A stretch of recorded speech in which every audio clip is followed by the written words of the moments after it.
Hello guys, this is video top 5 soft bait Zander lures.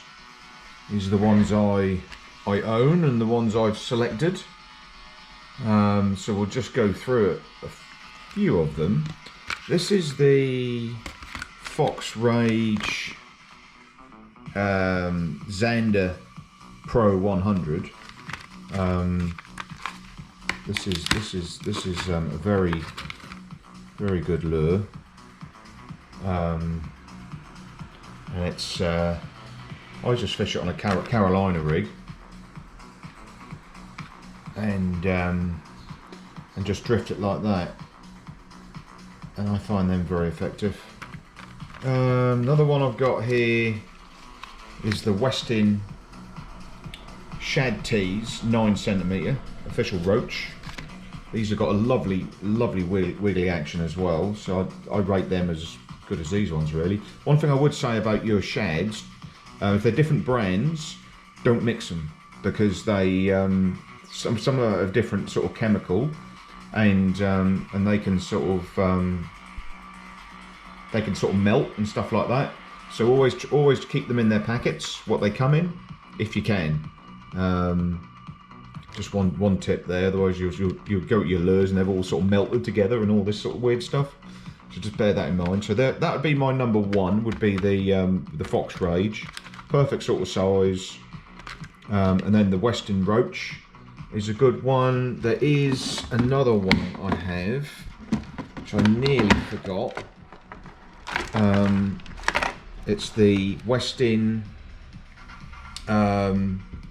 Stanley Stickle bag. So if they're feeding on slightly smaller stuff, these have got a lovely wiggly tail. They really are bloody awesome lures, they are. They've got another one in here. I've got two in there actually. Stanley the Stickle bag. So there's two there, you know, so I'm store them separately, you see, so I don't want them sort of to any issues with them. So there's three there. So let's just go for another one. There's another one here right in front of me. You know, this is a, hang on, what's the name of it? It's a German one. It's called the Pintail. It's called, what is it? By LMAB. It's the Kofi Pintail, I think it's called. I can't get the bloody name off there. What's it called? Yeah, Kofi Pintail, Bleak Pintail. So one in there, and it's for a 4.0 jig head. It's LMAB, German engineering, 15 centimeters. What's this one? This is purple. Hang on, bear with me. Sorry about that. That just says purple on there because I've ripped it. Anyway, so that's already rigged up on a jig head. Fishing on a jig head's fine. This has got a lot of stinger in it. I've got a self-made stinger in there. It's a 28 gram jig. That's all right. Fishing like that, but I'm starting to think that these lures, they work a lot better if you can suspend them. Just put a hook just through the head, and the hook wants to be where are we? It wants to be like how can I present it to you? Bear with me. Bear with me. Wants to be like this, just like that, just pierced through the top like that, and you do the same with that, and you just have a short trace, maybe 1.5 feet long, of fluorocarbon, like 10 or 12 pounds, something like that, and have it straight to a ball sinker. And just, if you're drifting on a boat, you can just present it like that. But I wouldn't put the hook that way. You might get might not be an issue, but I just want to nick it like that. Like that, so there's plenty of hook point. I wouldn't put the hook right in it like that. You see some people do that. All you need to do is just do something like that. Just nick it through there, like that. The shad never come off. And do the same with these ones as well. These ones here, you do it similar there. Sorry, like that. Just through the head there, like that. Plenty of hook point exposed, and that's all you need. Remember, if you're drifting, they've got to grab it, otherwise it'll be gone. So so there's what we got then. So we got 1, 2, Stanley Stickle bag, right? And then we've got the Kofi Pintail there. And so have we got any more? What else have we got? Now if they're sort of feeding on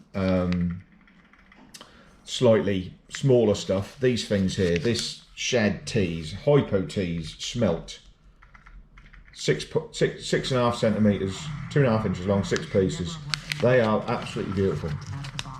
Remember, perch will be grabbing these as well, your pike will be grabbing them as well, but I think that these things here, I think they're, you know, if you fish some real, on a drop shot, just drifting, just lower it down, just off the bottom, on a drop shot, something like that.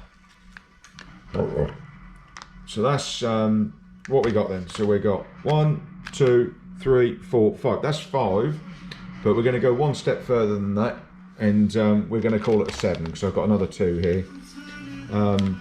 So this is the Westin Creycraw, 8.5 centimeters, 5 pieces, and I'd hook them just the same on the Carolina rig, just off the bottom, and they look absolutely amazing in the water. Look like an alien moving around. Absolutely brilliant. They really are.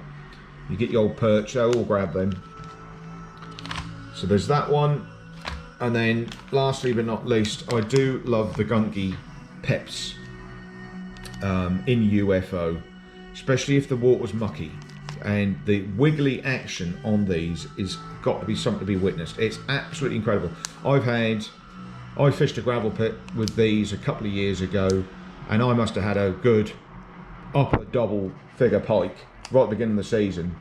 He followed it in, and he grabbed it. He grabbed it, and I was fishing for perch at the time, so it had a small hook in it, and it didn't hook out. He ran off with it, but I didn't get him in the end. He sort of went in the lilies, and that with the water that day was like chocolate. It really was, and but that was a big pike.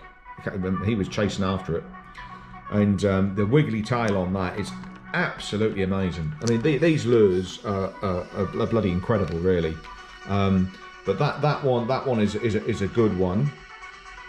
That one is a very good lure, and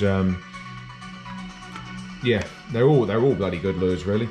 But anyway, there you go. That's my we'll call it 7 shads. And hope you enjoyed the video, and any questions, just give us a message. All right, see you later.